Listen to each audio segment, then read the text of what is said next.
Estudando o Evangelho segundo o Espiritismo. Um estudo sequencial da obra O Evangelho segundo o Espiritismo de Allan Kardec. Essa é a nossa forma de transmitir esperança, conhecimento e alegria.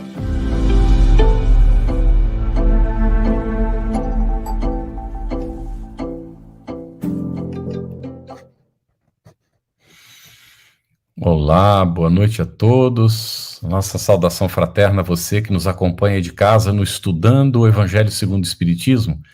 As nossas boas-vindas à Luziane, as nossas intérpretes que nós vamos apresentar em seguida. Também ao nosso querido Simão Pedro e a Denise Lino. E vamos então apresentar a Luziane, que todos já conhecem, não é? Ela é colaboradora, trabalhadora da Mansão do Caminho, evangelizadora e também colaboradora do Centro Espírita Sem Fronteiras, além de outras atividades. Isso aqui é um pequeno resumo, né? E temos aqui também a Tainante Num, intérprete de Libras do GES, Grupo de Estudos Surdos Espíritas, e Eliane Carvalho, também do GES. Boa noite a todos, sejam todos muito bem-vindos a esse nosso espaço de estudo e de muita comunhão em torno da fraternidade, que o Evangelho nos traz a oportunidade do estudo. Cumprimentamos o Carlos e aproveitamos para apresentá-lo, todos vocês conhecem. Ele é diretor da FEB, coordenador nacional da área de estudo do Espiritismo. Cumprimentamos as nossas queridas intérpretes para Libras, os nossos convidados e apresentamos o Simão. Simão é membro da Sociedade Espírita Casa do Caminho, da cidade de Patrocínio, Minas Gerais, onde colabora nas atividades administrativas e doutrinárias. Boa noite, Simão. Boa noite, Luziane. Boa noite, Carlos. Boa noite, Denise. Boa noite a nossas queridas intérpretes. Mais uma vez, né, aqui no programa, e agradecido pela oportunidade, pelo convite e pela forma atenciosa com a qual vocês me recebem. Muito bem. Como a gente disse, é um resumo, né, Simão? Ainda mais com a pandemia, né? Tem muito trabalho que está acontecendo no movimento espírita. Nós temos também hoje conosco a Denise Lino, que já esteve conosco, é palestrante e escritora espírita, idealizadora e apresentadora do programa Literatura Espírita, Prazer em Conhecer, realizado a cada primeiro domingo do mês pela Mansão do Caminho e TV 7. Muito bem-vinda, Denise. Oi, Carlos, boa noite a todos, Luziane, Pedro, nossas intérpretes, e os internautas que nos acompanham, que a gente já está vendo ali pelos comentários, né, Carlos? Tem muita gente online conosco, cumprimentando, já deixando perguntas. E já são nomes que a gente já vai identificando ao longo dos programas. Estão aqui com a gente, formando essa parceria. Nossos agradecimentos ao GES, que é o Grupo de Estudos de Sinais, né, das Libras, pela parceria na interpretação do nosso estudo para Libras, e aos parceiros que fazem a transmissão simultânea, a Federação Espírita do Distrito Federal, a Web Rádio Fraternidade, a Casa Espírita Seara de Luz, TV Egiluz, TV SEECAL, Espiritismo.net, IDEAC, GECAL e Sistema Deus Conosco de Comunicação. Muito bem, hoje nós vamos dar seguimento ao estudo do Evangelho segundo o Espiritismo, abordando o capítulo 1, Não Vim Destruir a Lei. Vamos aqui conversar um pouquinho sobre Moisés, o Cristo, o Espiritismo. E a nossa primeira pergunta é para Simão Pedro. Na lei mosaica há duas partes distintas, diz Kardec, não é? Que partes são essas e quais as suas características? Carlos, Kardec, como sempre, ele gosta de ser didático e preciso. Então, ele abre esse capítulo, né, da Não Vim Destruir a Lei, chamando atenção para o elemento que, de certa forma, nos chama a atenção no mundo ocidental, que é a estrutura mosaica. Já que nós temos um pensamento cristão, por assim dizer, calçado no aspecto do judaísmo. Então, Kardec propõe justamente um estudo do Evangelho aplicado à cultura do Ocidente. E a cultura do Ocidente ela é greco-judaico-cristã. Então, por isso, ele faz alusão a essa ideia de Moisés, até colocando-o como uma das revelações. Não quer dizer que o que Moisés trouxe, outros não teriam falado antes dele. Não quer dizer que a estrutura do Código Mosaico não tenha similar, anterior a ele até mesmo, como nós vemos no próprio Código de Hammurabi. Então, a gente precisa perceber por que Kardec opta em trabalhar com Moisés, porque é essa característica, eu diria, essa é a epistemologia do pensamento ocidental. E, assim sendo, ele então nos diz que essas duas partes seriam aquilo que ele chamou de lei de Deus, ou lei divina, e a lei civil, ou lei humana, dizendo que o que caracteriza a lei divina é o que caracteriza o próprio Criador, ou seja, o Criador ele é imutável. Portanto, tudo que dele deriva tem que trazer essa natureza, imutabilidade. Então, ele diz que as leis divinas elas são imutáveis, elas são perenes. Podem até ser contraditadas pelas leis civis, mas elas continuarão existindo. Então, elas são perenes, podem não ser aplicadas por interesses ou desinteresses, mas elas são perenes, elas são leis que não caem em desuso. Imaginemos, um dos mandamentos, não matarás. Pode até existir uma lei humana dizendo que pode matar, mas se matar, alguém entristecerá com isso. Por mais que possa existir uma lei que permita o roubo, e lá no decálogo está, não roubarás, se existir uma lei dizendo pode roubar, alguém ficará em prejuízo. Então, a lei divina, ela tem uma aplicabilidade natural, e ela não deixa de existir por leis humanas que queiram abafá-las. É como uma lei da gravidade, uma lei natural. Por mais que digamos, não existe gravidade, se eu saltar, eu cairei, porque ela vai ser aplicada. Então, essa é a característica que Moisés dá às leis de Deus, às leis divinas, ou seja, a imutabilidade, a perenidade. E, por outro lado, a lei civil, ele diz que elas são sempre em conformidade com os costumes de um dado povo em um dado momento, e que elas são mutáveis, elas sofrem transformações em função daquilo que no direito nós chamamos de fatores reais de poder. À medida que os fatores reais de poder vão se alterando, as leis aplicáveis, as leis civis, as leis humanas também vão se alterando. Então, essa mutabilidade é justamente em função da mutabilidade evolutiva da própria sociedade. E as leis podem ir se modificando.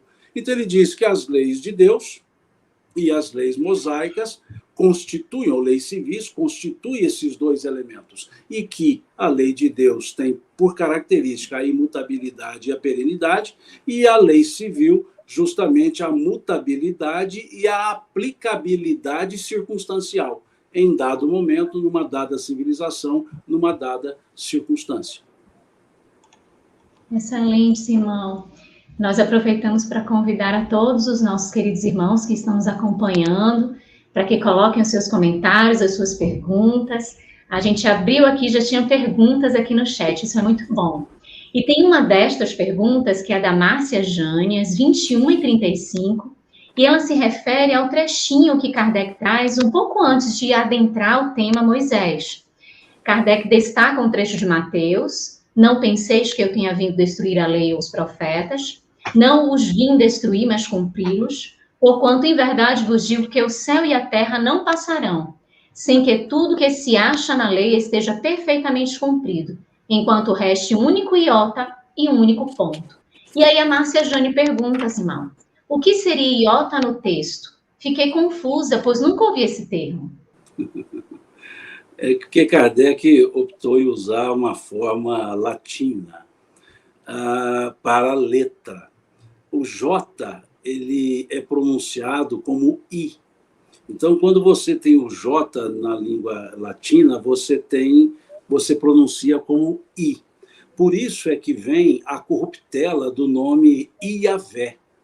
das pessoas chamarem de Javé, ou chamarem-no por Jeová. É pela característica da latinidade do ideograma hebraico. Porque o ideograma hebraico ele é trazido como J, a primeira letra, que seria o Y. Então, ele coloca J, e como o som é I, então ficou Iavé. Então, quando se diz nenhum iota, é a forma de se colocar no alfabeto latino aquilo que é o mínimo ponto possível. O J significa o minúsculo, o mais simples, o menor possível. Então, nós diríamos, se fôssemos abrasileirar, nós diríamos assim, sem que nenhuma vírgula deixasse de ser cumprida, porque é justamente o que significa o iota, essa vírgula, né? esse sinal gráfico de continuidade, mas usou a forma, a expressão latinizada para iota, que é o J, que é a vírgula, né? Então, ou seja, sem que nenhuma vírgula deixasse de ser cumprida. Perfeito. Logo depois desse trecho, vem Kardec abre com Moisés, e aí faz essa parte que Simão esclareceu para a gente antes, sobre as duas partes distintas, né? E depois ele adentra com o elenco dos próprios 10 mandamentos. E aí, no primeiro deles, quando ele coloca o trecho do primeiro mandamento, tem uma nota de rodapé. E aí a gente queria que a Denise trouxesse para a gente, por favor, o que há nessa nota de rodapé e qual a relevância desses comentários que aí se encontram. Ok, Luziane, essa observação é muito importante, não é? Para quem estiver nos acompanhando e estiver com o Evangelho segundo o Espiritismo, acho importante destacar que essa nota de rodapé está na tradução do Dr. Guilhom Ribeiro, que é uma das traduções que nós temos do Evangelho segundo o Espiritismo, inclusive pela casa editorial da FEB. As outras traduções não têm, mas essa nota de rodapé do Dr. Guilhom Ribeiro, ela é muito importante, porque mostra o nível de tradução que ele fez, o conhecedor da língua portuguesa, e também o conhecedor de traduções do Novo Testamento, do Velho Testamento. Na nota de rodapé, ele nos faz observar que Kardec fez o trabalho essencial ao recolher do primeiro mandamento a parte moral, ou seja, a parte essencial, como é propósito de todo o Evangelho segundo o Espiritismo. A nota vai nos dar conta do detalhe que segue no texto do Novo Testamento, e quem quiser comparar vai lá no primeiro livro da Bíblia, que é aquele que vai se referir ao fato de Deus, né, ter sido anunciado como grande, poderoso, zeloso, e que punia a iniquidade dos filhos na terceira e na quarta geração. Então, o doutor Guilhom Ribeiro vai fazer uma análise que é tradutória mesmo aí, e é uma análise tradutória linguística e com base no conhecimento espírita do princípio da reencarnação, dizendo que a melhor tradução não é na terceira e na quarta geração, mas até a terceira e a quarta geração, porque nesse novo mandamento está implícito o fundamento da reencarnação, e a gente só entende bem esse primeiro mandamento quando a gente entende o princípio da reencarnação. Eu diria, Luziane, para quem está nos acompanhando, chegando agora no estudo, para focalizar no mandamento e no texto que Kardec traz depois como comentário. Essa nota é relevante, é importante, mas ela não é decisiva para a compreensão do texto. Muito bem.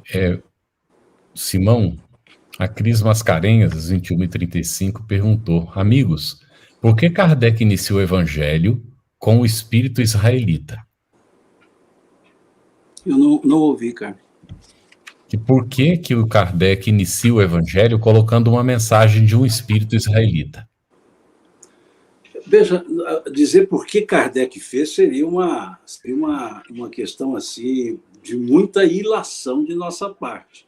Porque esse tipo de pergunta, por que ele fez, não deixa de ser conjectura da nossa parte. Não dá para afirmar peremptoriamente por que ele fez. Podemos dizer que presume-se que é justamente pela característica que ele vai apresentar no desenvolvimento do próprio conteúdo do capítulo, que são as revelações. Porque se ele trabalha de Moisés, ele tem que trabalhar com o pensamento justamente de base judaico, e depois vem com Cristo de base assim chamada cristã. E toda a estrutura do Cristo está numa relação direta com aquilo que era para ser cumprido da lei de Israel, com aquilo que também não era para ser feito segundo a lei de Israel. Então, por isso, o capítulo todo ele é um capítulo israelita, no sentido antigo para a palavra, né? É próprio do pensamento de Israel, da figura do povo de Israel. E se nós depois usarmos um subsídio da obra emanuelina, o livro A Caminho da Luz, nós veremos que quando Emmanuel trata dos espíritos que ele chamou didaticamente de israelitas, ele dá a esses espíritos uma característica de conhecedores das coisas de Deus, conhecedores das leis de Deus, conhecedores do sagrado, e que fecharam esses conhecimentos para si mesmos. Motivo pelo qual vieram para cá, em termos de espíritos. Não são israelenses, são os espíritos israelitas. É uma forma que Kardec usou para caracterizá-los. Se assim o é, e é óbvio, então vejamos que toda a estrutura moral foi trazida com esse grupo de espíritos. Essa estrutura moral que nós vamos desvelando gradativamente. Então, é natural que se use a base do pensamento, do arquétipo israelita para esse capítulo como um todo, porque ele faz um fio condutor de Moisés. Obviamente, quando diz Moisés, é porque Kardec optou por esse marco. Por que ele não optou por Abraão? Porque Abraão foi o marco inicial do povo de Israel, foi o marco inicial do povo hebreu. Mas ele busca Moisés porque, embora Abraão já trabalhasse com o Deus único, Moisés acrescenta o legislador, o Deus que legisla. E esse legislador é o legislador da base israelita. Então, é um pensamento eminentemente do povo hebreu, que podemos chamar israelita como forma de referência, mas, em termos de estrutura, o povo hebreu. Então, é por isso que os textos vêm caminhando para esse fim. Por isso, não. Entende-se que pode ser por isso que os textos caminham sobre o pensamento, sobre a forma israelita.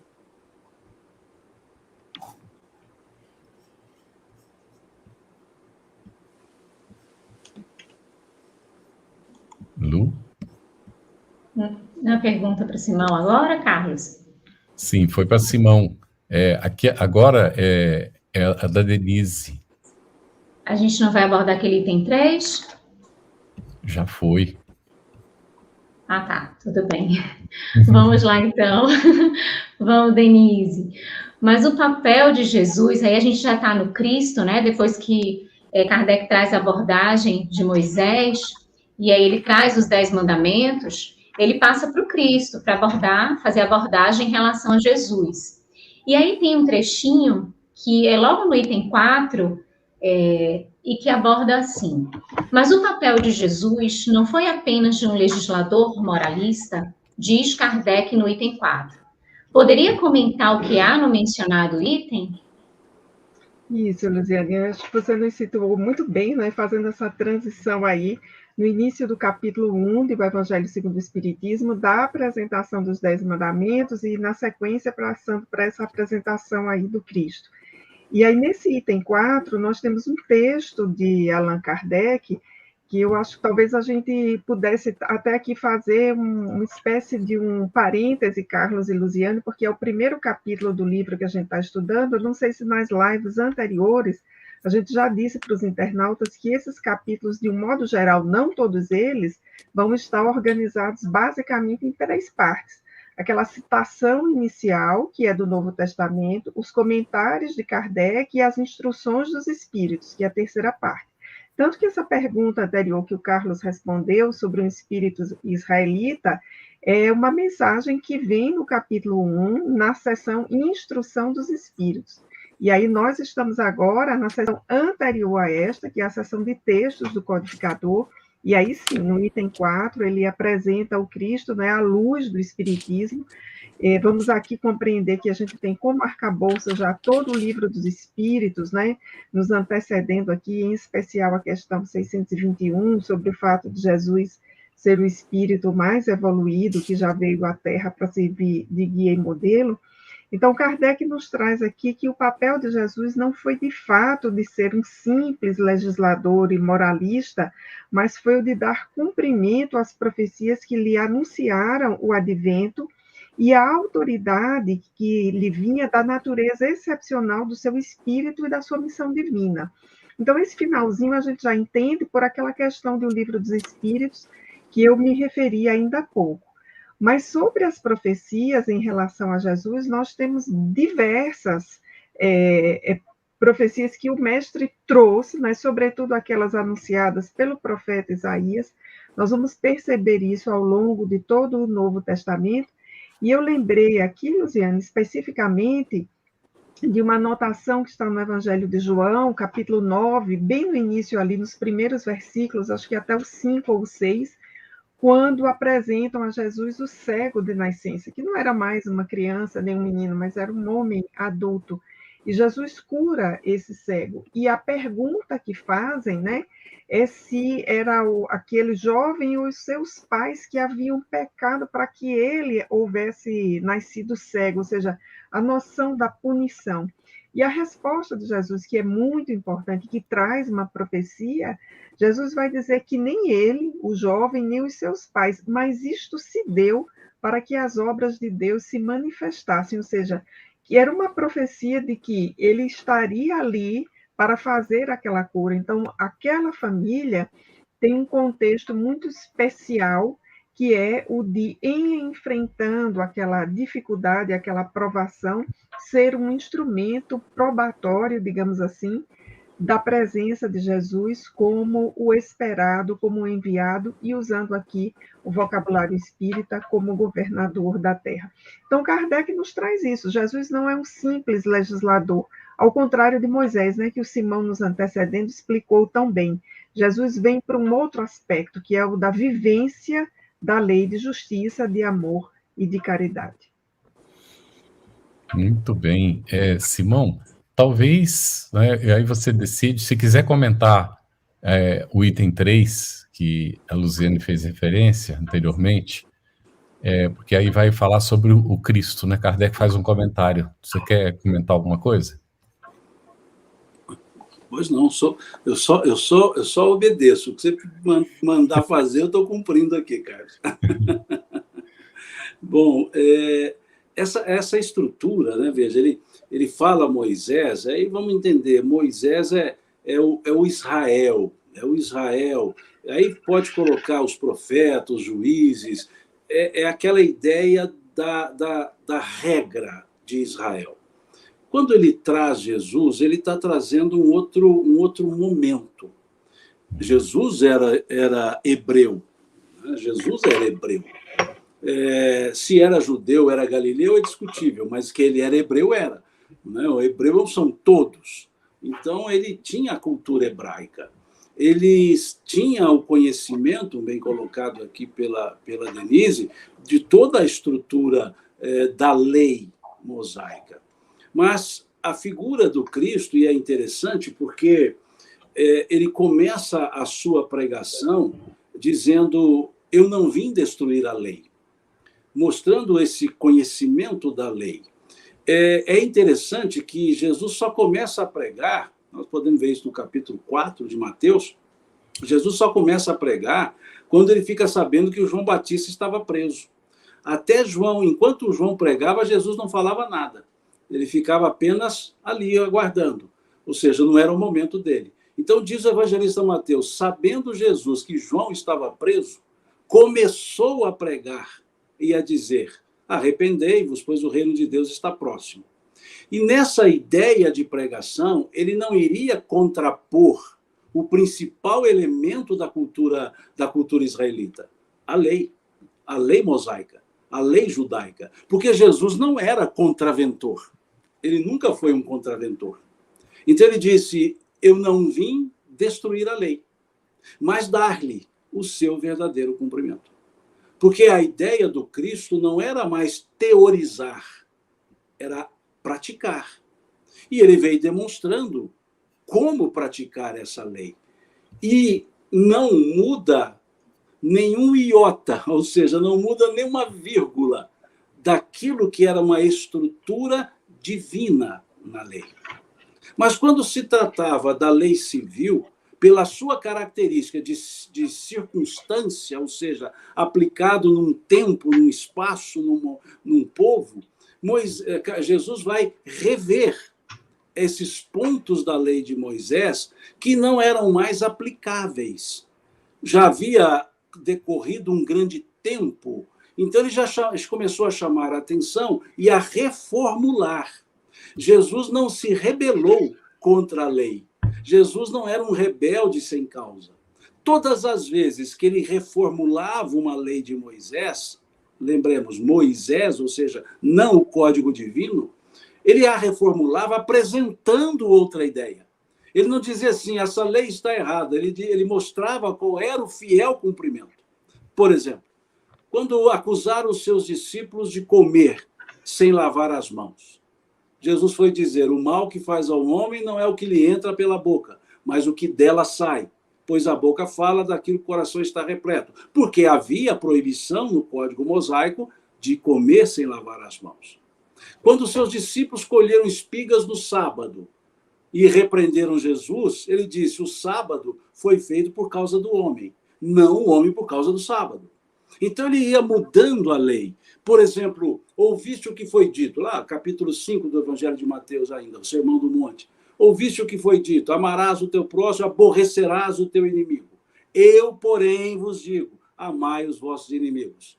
O que ele muda nesse mandamento? Amarás o teu próximo e aborrecerás o teu inimigo. Eu, porém, vos digo, amai os vossos inimigos. Ele manteve o amarás o teu próximo. Ele só mudou o aborrecerás o teu inimigo, colocando amai os vossos inimigos. Bendizei os que vos maldizem, fazei o bem os que vos odeiam, orai pelos que vos perseguem e vos caluniam.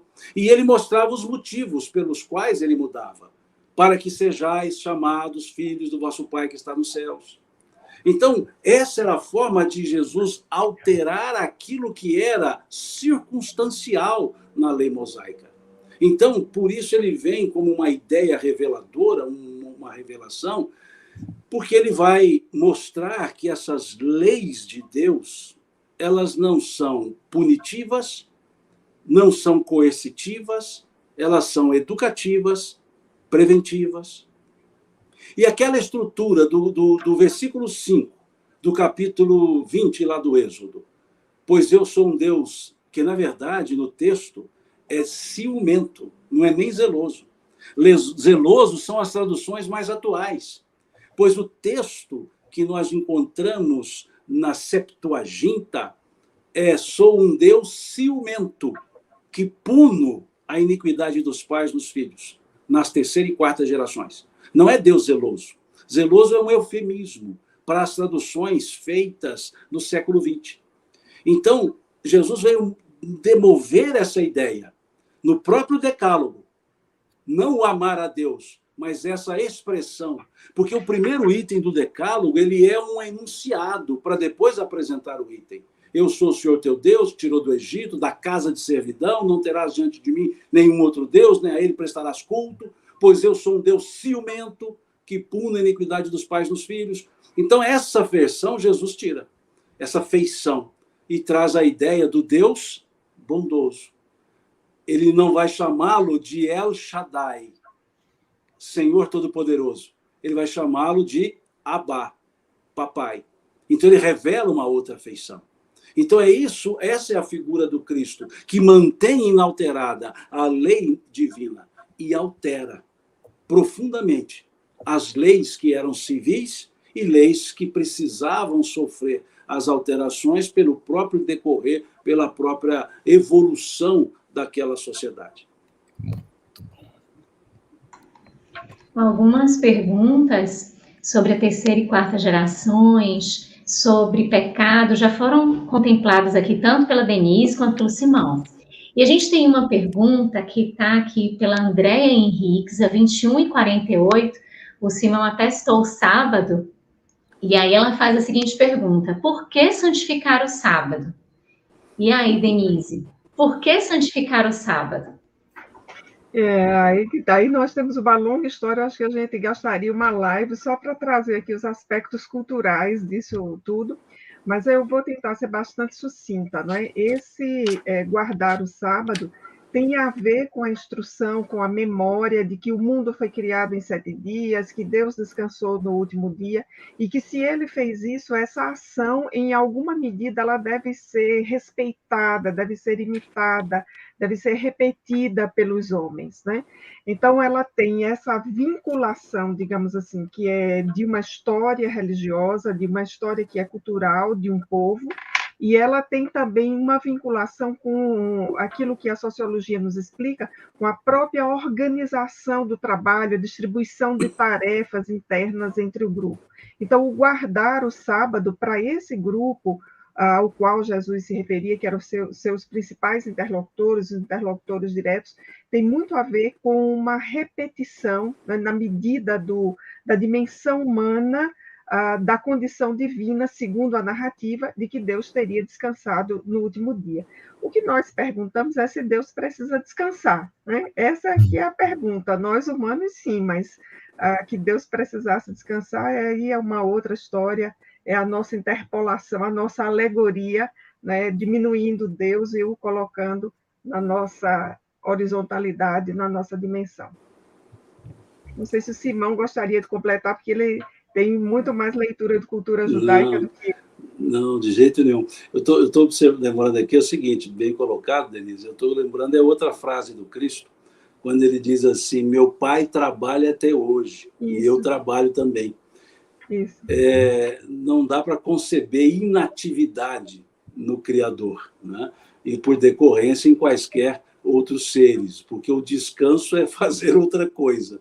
Então, nesse sentido, né, muito bem colocado, esse guardar o dia de sábado, na verdade, a expressão adequada seria santificar, né? Santificar o dia de sábado é uma expressão para as pessoas, né? É um momento de render graças, né? Por isso que, no nosso caso, né, domingo significa, em latim, né, significa dia do Senhor. Então, passou para o domingo por uma questão pura e simplesmente de calendário, né? Mas a lógica é a mesma, é tirar aquele dia para pensar em Deus, para se ligar a Deus numa forma exclusiva, numa forma reverencial, numa forma contemplativa, e isso está presente em diversas religiões. Alguns na sexta-feira, outros no sábado, outros no domingo, e se somarmos as 3 religiões, nós temos um fim de semana esticado, né? Você pega a sexta para um grupo de religião, você pega o sábado para outro grupo e pega o domingo para outro grupo. Então, se você assim quiser ser polirreligioso, você escolhe os 3, você vai guardar 3 dias, né? Mas a ideia é muito bonita, porque a ideia é o momento de parada. É o momento de parar para perceber que a vida nos foi dada. E é um ato de reverência. Como hoje, por exemplo, né, nos Estados Unidos, o Dia de Ação de Graças. É um dos feriados que o país para. Para mais do que os outros, do que Natal, porque é aquele dia de ação de graças, característica da cultura protestante, de dar graças a Deus. Então, o sábado, o domingo ou a sexta, dependendo da cultura religiosa, é esse momento de dar graças a Deus, de santificar, né? De tornar santo, tornar sério. E hoje, com a cultura consumista, né, que nós temos, e até consumerista que nós temos, essa relação ela perdeu espaço. Virou um dia de descanso, mas assim, para descansar só. E esquece-se dessa ideia do dar graças. E já dá ao dia, no nosso caso aqui no Brasil, ao domingo, quase que um caráter de dia comercial, pois funciona-se tudo normalmente. Então, essa cultura da santificação, ela desaparece. Não é porque para Deus, é pelas pessoas. Era uma forma de dizer, olha, para, e olha que tem mais coisas do que só isso, só guerrear. Né? Vamos para a época deles, que só guerrear, que só tomar espaços. e existe um momento para pensar no Senhor, né, para pensar no Criador. Então, por isso é que vem essa ideia do santificar, naquela época, o sábado. E Jesus dá uma outra demonstração sobre isso também, quando ele vai dizer: quem de vós, se porventura perder uma ovelha em dia de sábado, não vai ao encontro dela, e quando a encontrá-la, não volta sorridente. Se vós que fazeis isso a uma ovelha, quanto mais não vale um homem? Porque ele havia sido acusado de curar um homem no dia de sábado.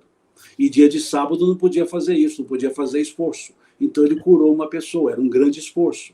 Então ele disse: mas vocês saem para buscar uma ovelha e carregá-la no ombro, quanto mais não vale um homem? Veja como ele vai mudando os sentidos, mostrando os elementos mais profundos, né? Então esse guardar, vamos lembrar bem, nós podemos transformar em sábado todos os minutos da nossa vida quando nós quisermos render graças ao Senhor da vida.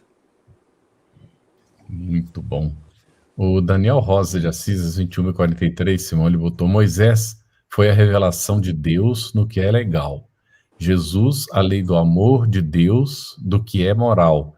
E o Espiritismo veio trazer o código das leis divinas, de tudo que é legal e moral, a nos salvar. E aí a gente aproveita e liga isso ao que é comentado por Kardec no item 5 deste capítulo 1 sobre o Espiritismo. Dá para conciliar essas duas coisas? Por favor, Simão. O Carlos, acho que eu estou com um problema na internet, está intercortada a fala. Está dando... Está falando e está cortando aqui. Isso. Vamos ver. Aqui, às 21h43, o Daniel Rosa, ele coloca: Moisés foi a revelação de Deus no que é legal. Tudo bem aí? Tá. Aí depois, Jesus, a lei do amor de Deus, do que é moral. E aí ele diz: e o Espiritismo veio trazer o código das leis divinas, de tudo que é legal e moral, a nos salvar? É a pergunta dele. Entendi. E aí eu creio que dá para unir com o que Kardec coloca sobre o Espiritismo no item 5, não? Vamos lá. Vamos de trás para frente. O verbo salvar, ele não poderia, não deveria ser conjugado de fora para dentro. Teria que ser pronominal. Eu me salvo. Tu te salvas. Ele se salva. Porque a ideia do espírita não é de algo nos salvar. Isso. É de um ensino que nos liberta. E nós nos salvamos. Ou seja, é um ensino libertador. Liberta consciências. Liberta do peso, do guante, por exemplo, do pecado, mostrando elementos de reparação, como vemos lá no artigo 16, no artigo 17 do Código Penal da Vida Futura, lá do capítulo 7 do livro Céu e Inferno. Então, é bom que nós observemos esse aspecto. Jesus nos deu um código de libertação. Ele nos liberta dessas amarras que nos impede de agir pelo livre-arbítrio. Então, a doutrina espírita, a doutrina do Cristo são libertadoras. Moisés, nós temos que primeiro também avaliar que todo o ensino ele tem que estar em conformidade com a capacidade intelectiva de quem busca-o, que é aquilo que encontramos no capítulo 3 do livro Eclesiastes, quando fala-nos do tempo apropriado. Né? Todas as coisas têm o seu tempo e para cada ocupação chega a sua hora. Então, quando Moisés traz essa revelação de Deus, ele traz a revelação de um Deus justiceiro, de um Deus cujas leis eram leis punitivas, e que, por serem punitivas, nós deveríamos viver amedrontados, com medo de errar, porque seríamos punidos. Mas essa era a forma que seria aceita, que seria respeitada para aquele povo belicoso. Por isso, Deus tinha que ser o Elohim, tinha que ser o Senhor dos Exércitos, para que mostrasse força. Então, nós dizemos, aliás, Kardec diz que Moisés foi a revelação da justiça, a revelação daquele Deus que faz justiça, mas que faz justiça sem a soberana bondade. só a soberana justiça. Jesus, Kardec nos coloca, e Emmanuel reforça, como revelação do amor. Porque ele veio mostrar que todas essas leis, elas podiam se resumir em um só substantivo: amor.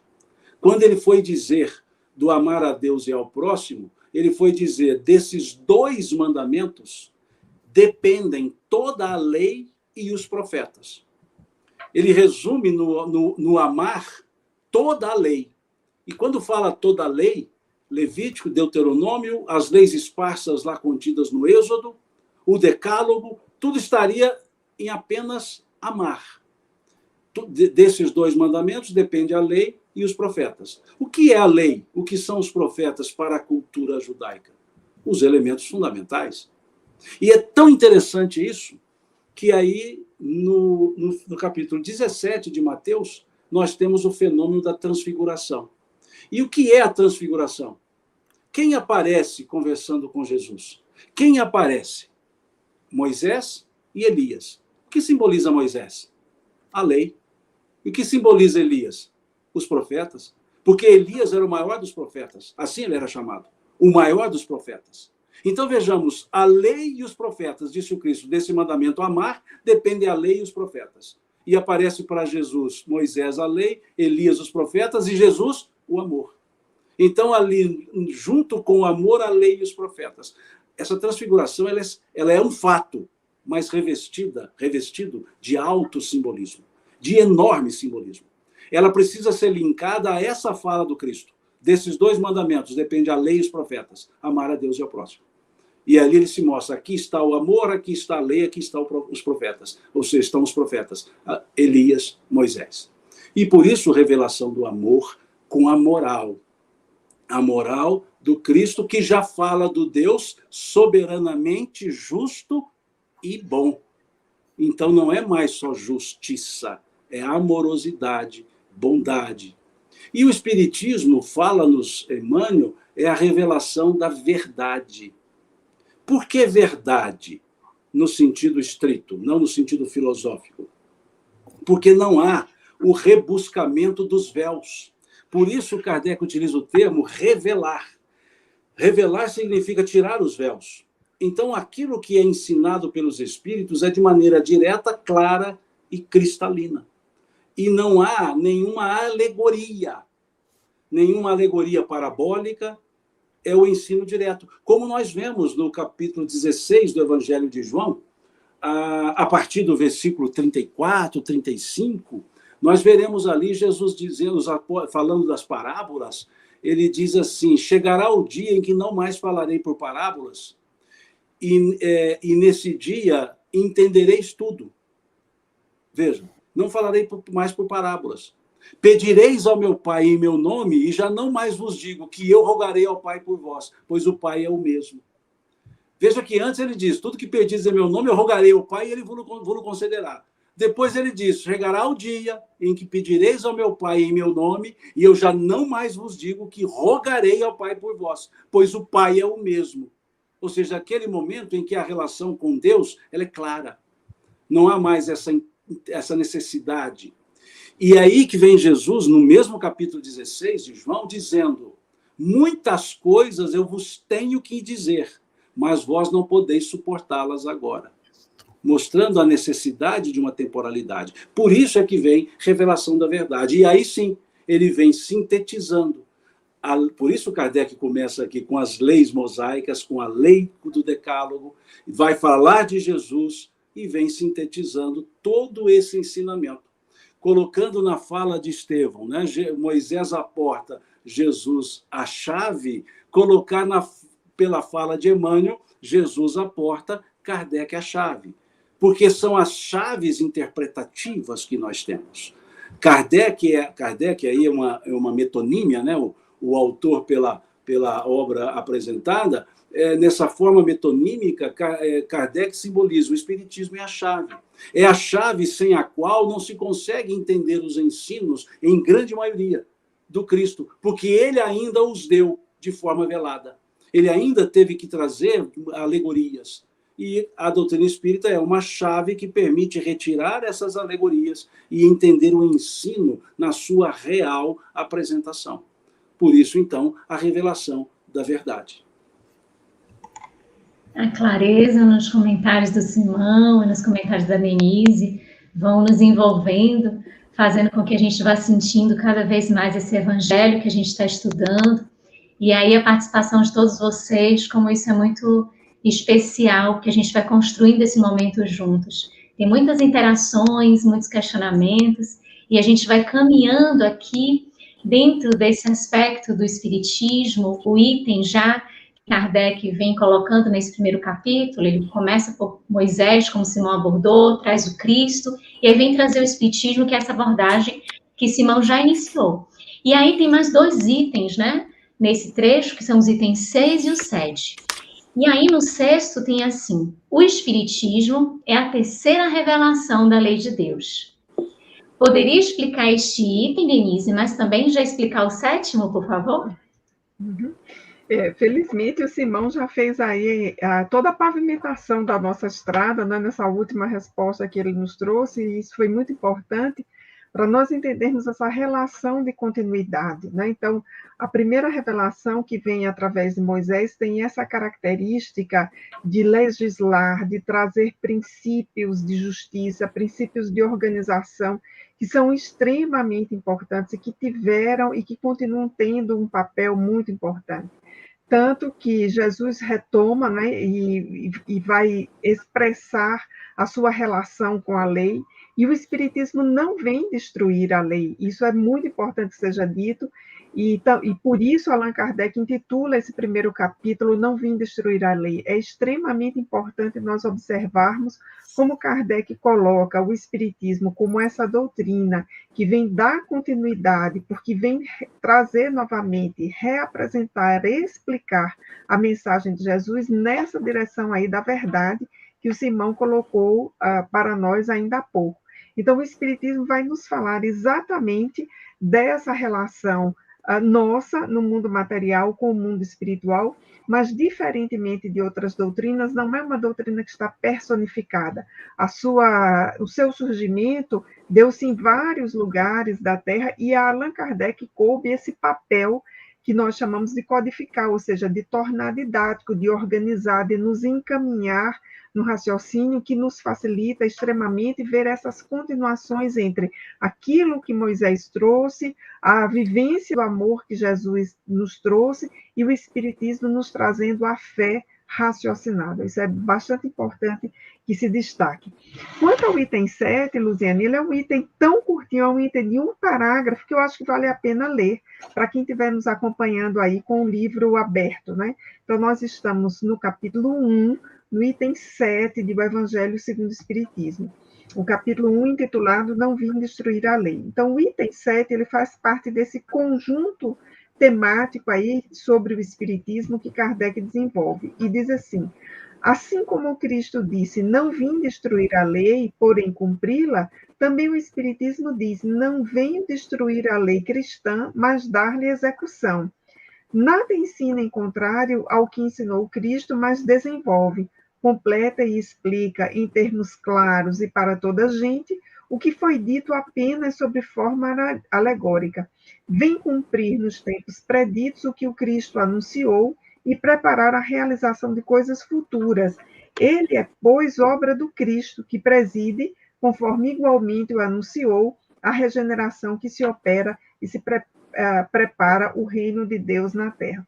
Então, esse trecho aí de Kardec, de um único parágrafo, vai se ligar com várias falas de Jesus, aquelas em que ele disse, especialmente está lá no Evangelho de João, que precisava ir, mas que mandaria o Consolador prometido, que essas verdades seriam restauradas. Então, Kardec aqui diz com muita clareza, o Espiritismo não vem destruir a lei cristã, mas dar-lhe cumprimento. E qual é a principal lei cristã? O Simão já nos enfatizou isso, é a lei de amor. Então, para nós, os espíritas, isso é o que interessa, é o nosso foco. E depois, Kardec diz algo aqui que, para mim, é muito importante. Quando diz que o Espiritismo desenvolve, completa e explica, em termos claros e para toda a gente, o que foi dito apenas sobre forma alegórica.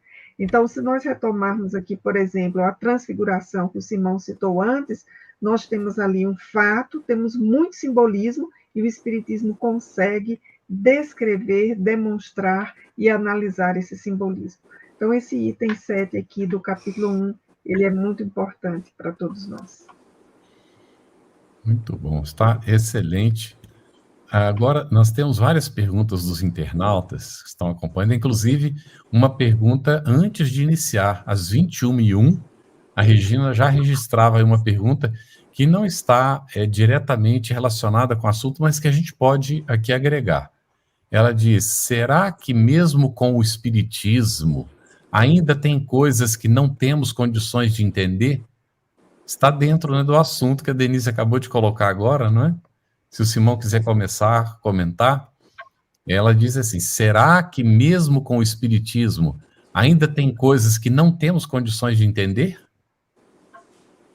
Sim, sem dúvida nenhuma. Kardec disse isso. O Espiritismo não veio dar a última palavra. Não é isso. E basta observar que uma forma que Kardec utilizou no primeiro capítulo do livro A Gênese, quando ele vai falar da revelação também, do caráter da revelação espírita, ele vai dizer, o Espiritismo anda lado a lado com o progresso. E andando lado a lado com o progresso, ele jamais será ultrapassado. Pois se ele estiver errado em um ponto, ele se modifica nesse ponto. Se uma verdade maior surgir, ele a acatará. É a não cristalização, porque cristalizar ideias é negar a evolução. Então, o próprio processo evolutivo permite o aclarar das ideias. E então, sim, há muitas coisas que ainda não conhecemos. Há muitas coisas que sequer temos linguagem para elas, como disseram os espíritos, porque não tendes vós uma palavra para cada coisa. Sempre, no bom sentido da palavra, reclamando, sempre chamando a atenção para esse sentido, mostrando-nos que ainda não temos todo esse arcabouço de conhecimento. Não que o Espiritismo não possa apresentar, a questão é entender ou não. E vou me valer até de uma ideia relativa ao próprio Criador, a ideia sobre Deus, no estudo teodiceico, né, que é feito por Kardec, da questão 1 à questão 13, Kardec faz um estudo da teodiceia, ele não faz estudo teológico, ele faz estudo teodiceico, e nesse estudo da teodiceia, ele vai trabalhar dos atributos da divindade.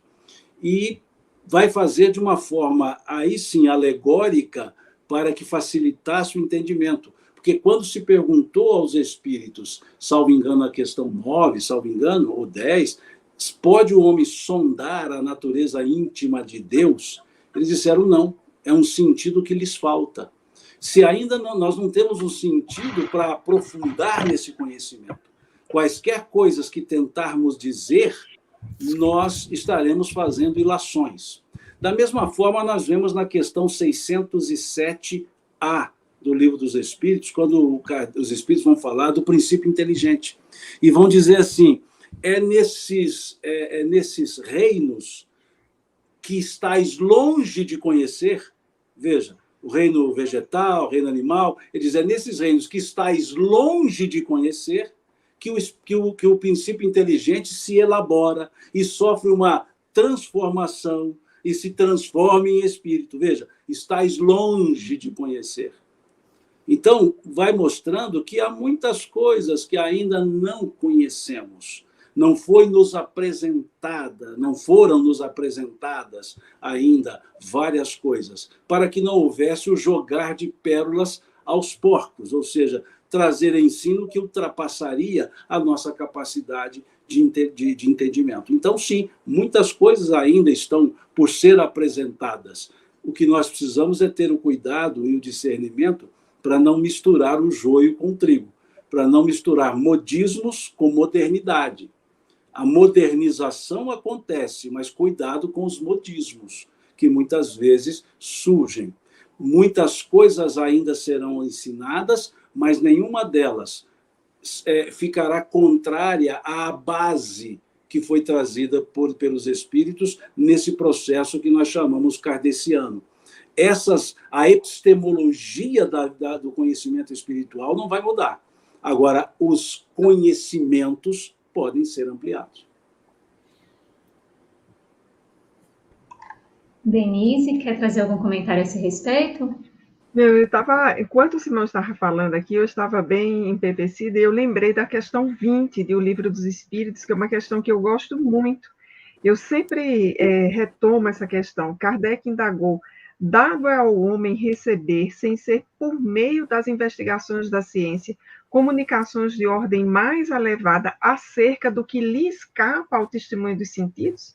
Então, vejamos bem que questão Kardec coloca, né? Dado ao homem receber, sem ser por meio das investigações da ciência, comunicações de ordem mais elevada acerca do que lhe escapa aos sentidos?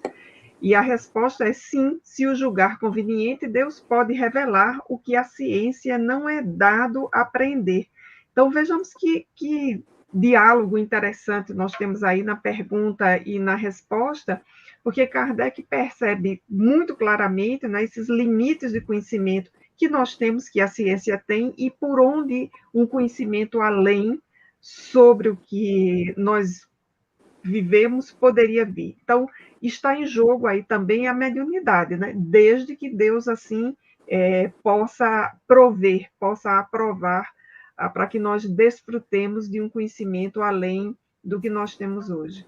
Então, tem muita coisa que a gente não sabe, né? A nossa visão, os nossos modelos interpretativos, eles são muito limitados ainda. Eu acho interessante, Denise, você colocando dessa questão 20, a gente acha que as coisas reveladas, elas vêm assim, envolta numa fumaça que se dissipa, vem uma música bonita e de repente se revelou. Tem coisa que nós chamamos de acaso, que nós chamamos de sorte na ciência, que são divinas. Por exemplo, você estava dizendo aqui, eu me lembrando de Alexander Fleming. Quando Alexander Fleming vai desenvolver a penicilina, o que ele percebeu foi fruto do, aspas, acaso. Ele deixou de lado o experimento, porque não deu certo. E depois percebe que algo aconteceu. Veja, ele desenvolve o elemento científico a partir de um acaso. Que acaso é esse, senão a própria natureza agindo? E o que é a natureza, senão a aplicação das leis de Deus? Então, ali naquele mofo que se desenvolve, sem a intenção de fazer desenvolver, simplesmente desenvolveu-se o mofo, saiu a penicilina, saiu o combate às bactérias. Então, veja, Alexander Fleming, um cientista que desenvolveu todos os métodos científicos e viu que não dava certo. Quando ele abandonou ali do tipo, deixa por aí, e no outro dia percebe essa estrutura de mofo, percebe a forma de lidar com as bactérias. Veja, isso é ciência, mas uma ciência que veio da questão número 20. Deus resolveu dar um empurrãozinho, resolveu dar uma ajudazinha. Então, quantas vezes nós temos insights e dizemos assim, nossa, eu não sei como eu pensei por isso, eu não sei como eu interpretei isso. E nós temos diversos insights nas descobertas científicas. Muitos são insights. O fato foi visto e resolveu, peraí para minha conta, né? O mineiro, peraí. E aí percebe-se algo. Me veio aqui Fleming, mas nós temos vários casos. Temos vários casos de um fato puro e simples natural que leva a um pensamento. Kepler, quando desenvolve o estudo do movimento dos astros, Falópio, quando desenvolveu o estudo das trompas. Então, são vários acontecimentos da ciência, mas que têm toques metafísicos, para não falarmos divinos, para não agredir aqueles cientificistas. Então, nós podemos chamá-los de metafísicos, aqueles elementos metafísicos, ou se quisermos chamar de paranaturais, o que quisermos chamar, né? Como tentou-se a ideia da parapsicologia para não entrar no campo do místico religioso. Então, aqueles cientificistas que querem reduzir tudo à ciência material, de volume, a extensão, altura e profundidade, a gente usa esses termos metafísica e etc. Mas tem essa mãozinha, né? Essa ajudazinha, né? Essa inspiraçãozinha que vem do campo. Isso é que chama conhecimento revelado. Não é no sentido mítico, é no sentido pura e simplesmente metafísico dessa existência. Então, eu vejo muito no meio espírita essas discussõezinhas, né? Essas questúnculas de religião para cá, ciência para lá, filosofia para o outro lado, né? E não percebendo que Kardec nunca fez isso, ele nunca separou isso. Ele sempre trabalhou os três elementos comuns. E ele dizia que não há como dissociá-los, porque tudo é ciência, tudo é moral, tudo é filosofia. Então, é um elemento pura e simplesmente triádico. Aí a gente fica vendo isso. Então, quando a gente vai estudar esse primeiro capítulo, pode parecer que é uma leitura superficial, que Kardec fez ali uns ligeiros ensaios. Não. Se nós aprofundarmos isso aqui, nós veremos o tratado científico que ele coloca em cada revelação. A própria ideia. Vejam que para escrever o livro moral, o livro da moral, ele vai falar sobre o método científico. No livro dos Espíritos, que ele podia ter explicado o método que ele utilizou, ele não falou nada do controle universal da comunicação dos Espíritos. Ele foi falar isso no livro de moral, para mostrar que a moral se estuda também por métodos científicos, sem problema nenhum. Que a religião, no sentido estrito que ele coloca, estuda-se também por elementos metodologicamente controlados. E eu fico vendo quando as pessoas falam esse lado religioso, como se o lado religioso não fosse científico, não tivesse elementos científicos. E Kardec vai trabalhar isso mais à frente, não é o nosso conversa de hoje, a aliança da ciência e da religião. Aliança, veja, não é antagonismos.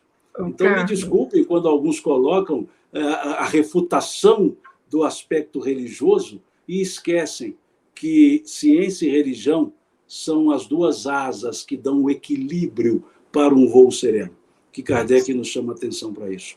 E ainda, para encerrar, no aspecto da revelação, se pegarmos o fio condutor, Moisés revela sobre Deus, mas não fala do mundo extracorpóreo.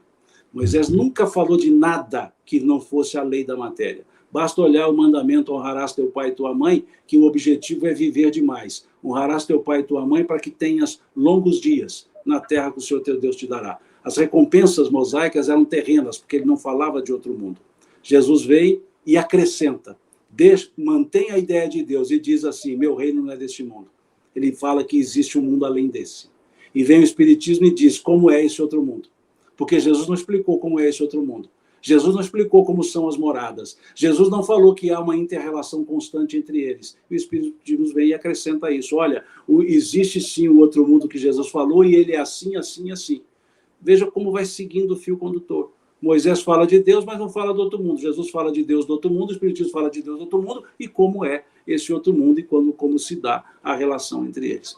Então é muito simples, é muito tranquilo isso para esses digladios efêmeros aí de se é ou se não é. Dá para, aí, pelo que o Simão colocou agora, responde uma colocação feita, não é, de que pode parecer arrogante o Espiritismo se apresentar como terceira revelação, não é? Mas, na verdade, a gente vê essa sequência. O Espiritismo não se apresenta como terceira revelação, ele é a terceira revelação. Admitamos ou não, pensemos como quisermos pensar, não é? Mas ele dá a sequência, do jeitinho que o Simão acabou de explicar aqui. Ele dá a sequência e vai desenvolver o assunto. E Kardec vai deixar isso bastante claro para nós, não é?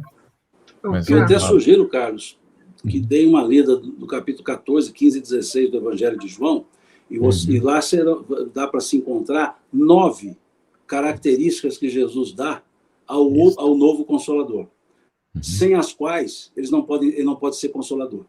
Isto. Perenidade, relembrar, novos ensinos. Então, ali são 9 características que mostram a impessoalidade da ideia do Consolador. Então, não é uma questão de petulância, arrogância, não é isso. É uma questão só de percepção, de observar o que é ensinado. E não há como ter arrogância quando o elemento principal do ensino é a humildade e a solidariedade. Exatamente. Então, não é essa questão de arrogância, é uma questão de observação. E as outras ideias religiosas trouxeram grandes avanços, trouxeram grandes ensinos, mas se cristalizaram. Da forma que foi feita no ano 600, está até hoje. Da forma que foi feita no ano 900, está até hoje. Porque não se permitem. A evolução tem que parar, porque a religião não quer evoluir. E a doutrina espírita já faz o contrário. Ela sabe que a evolução é da lei. E ela também evolui não em melhoramento de si mesma, mas em abarcar as explicações, as orientações em função da própria evolução. Então, não há por que falar arrogância. Pode ser espíritas arrogantes. Aí é outra conversa. Isso. Aí eu não vou entrar nessa discussão, não, porque tem muita arrogância no ser humano. Mas não vamos colocar a atitude do ser humano nas questões espíritas. Tá? Eu até chamo a atenção, quem chamou a atenção foi Viana de Carvalho. Lá no livro Sementeira da Fraternidade, ele diz: o movimento espírita cresce e se propaga, mas a doutrina espírita permanece ignorada, quando não adulterada, na maioria dos seus postulados, ressalvadas as incontáveis exceções. Então, o que as pessoas fazem, problema das pessoas. O que elas fazem do espiritismo não faz o espiritismo ser. Kardec deixou claro, Projeto Espírita de 1868, o espiritismo não é solidário com aqueles a quem apraza dizerem-se espíritas. Ele só reconhece como seus adeptos aqueles que praticam seus ensinos. Então é preciso esse cuidado. Se a arrogância existe, não é do espiritismo, mas dos espíritas, dentre os quais eu me incluo. E aí, quando nós não compreendemos, né? Sim, Denise.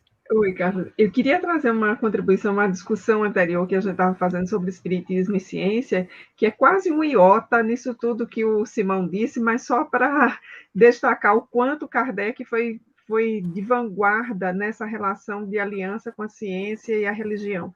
Uma característica hoje que é defendida para todo cientista sincero é que ele usa a intuição.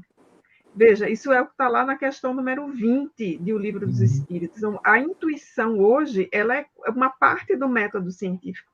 O cientista precisa ter sensibilidade para lidar com a intuição da pesquisa que ele está realizando. E a outra coisa que Kardec fez, e que é um avanço em termos de ciência, é o método aí que o Simão se referiu, da universalidade do ensino dos espíritas, dos espíritos, aliás. Isso é quase que o parecer por pares hoje, que a gente tem na ciência.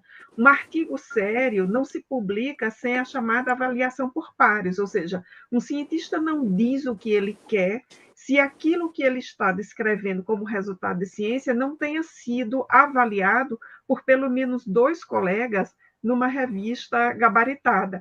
Então, eu lido com essas questões e quando eu vejo isso, eu digo, olha, Kardec já tinha proposto universalidade do ensino dos espíritas.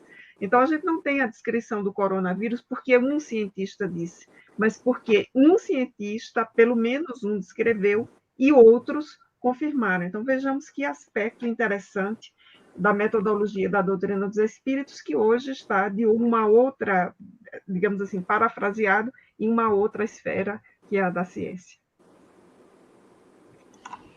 Nós gostaríamos de agradecer toda essa sensibilidade, esse conteúdo, muito amor nessas explanações dos nossos convidados, conteúdo, sensibilidade e amor que também nós tivemos demais no chat, uma alegria ver toda essa participação, toda essa família do estudo aqui do Evangelho segundo o Espiritismo se formando, se estruturando e tendo muita fraternidade no compartilhar um com o outro.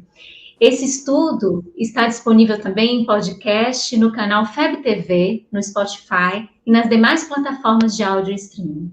Os nossos encontros semanais, eles ficam gravados e disponíveis gratuitamente. Divulgue, compartilhe para aqueles que não puderam assistir aqui com a gente ao vivo. Se você tem dúvidas acerca do Espiritismo ou gostaria de ficar atento à programação do nosso estudo, acesse o nosso Telegram, @estudo_ESE_FebTV. Se você deseja encontrar todo o conteúdo do Estudando o Evangelho segundo o Espiritismo em um só lugar, acesse o www.febtv.com.br/estudo-ESE. E lá você vai encontrar as perguntas respondidas do Telegram, os encontros, materiais de estudo, o podcast e muito mais. E por fim, o convite que a gente sempre faz, que é a Padrinha FebTV, ajudando a manter este e outros estudos no ar, acessando febtv.com.br. Agradecemos ao Carlos por essa companhia e parceria, às intérpretes para Libras, a todos vocês, os nossos convidados, e já deixando o convite para o nosso próximo encontro, que os convidados já deixaram aqui a prévia. Vamos estudar a aliança da ciência e da religião. Um grande abraço a todos e até lá. Estudando o Evangelho segundo o Espiritismo. Um estudo sequencial da obra O Evangelho segundo o Espiritismo de Allan Kardec.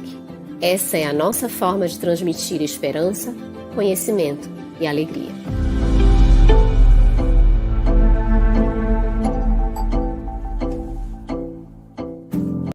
Você que colaborou conosco, a gratidão.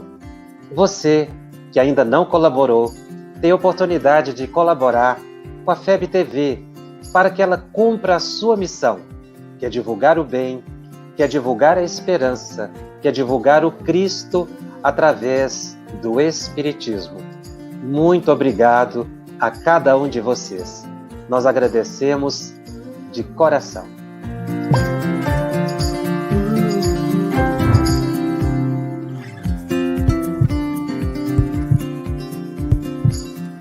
A Federação Espírita Brasileira lança o portal FEB Podcast, com conteúdos em áudio que objetivam esclarecer e consolar corações para uma postura de vida com fé, harmonia e esperança. Diretamente dos estúdios da Federação Espírita Brasileira, está começando o podcast Espiritismo em Pauta. Você está ouvindo o podcast Estudando o Livro dos Espíritos. Olá, eu sou o Thiago Toledo e você está ouvindo o podcast do Cidadão do Universo. Você está ouvindo o podcast do Entre Dois Mundos. Você está ouvindo o podcast do Gostinho de Leitura. Estudando o Livro dos Médiuns. Olá, eu sou a Marina Miranda e você está ouvindo o podcast Minha Nada Mole Encarnação. Essa é a nossa forma de transmitir esperança, conhecimento e alegria. Conheça a Federação Espírita Brasileira, que busca mostrar quem ela é.